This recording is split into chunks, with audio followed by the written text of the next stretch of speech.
attractive personally. Right. And he could talk on his feet.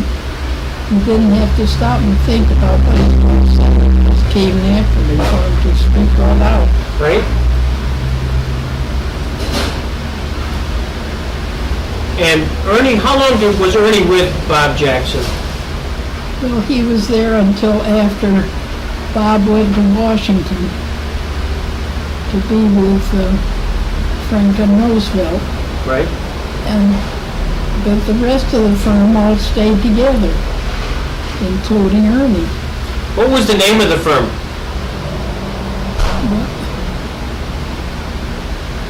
It was originally Jackson. What else was it?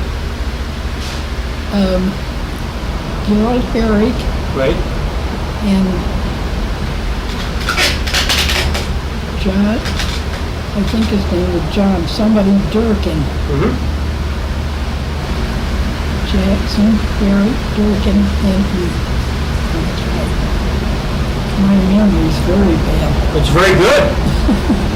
Well, I can remember things back then, but I can't remember what happened here last week.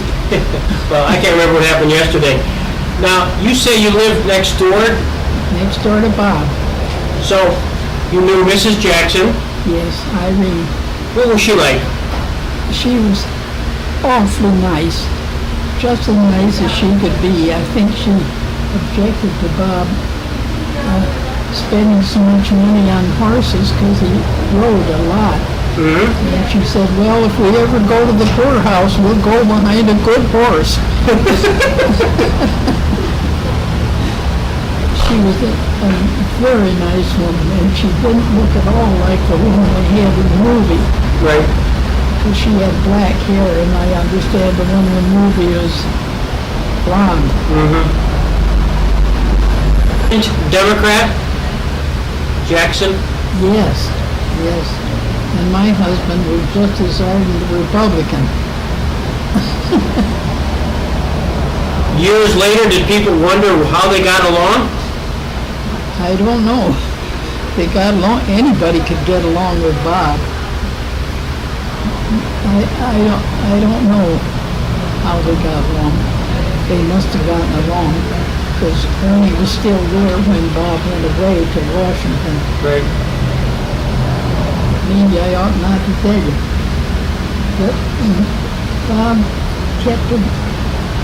He had a good car, and he had a garage just back down the street from his house where he kept his car.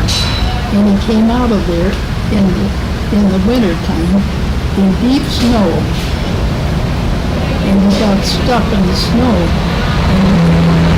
And he tried to get the car to move, and the car didn't move, so he got a line of cuss words that I never have heard before or seen.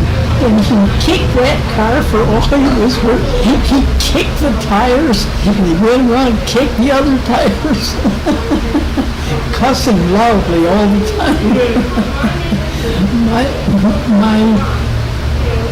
room where I lived in my house just gave out on that street, so he was just outside my window when he did all that cussing. He sure did.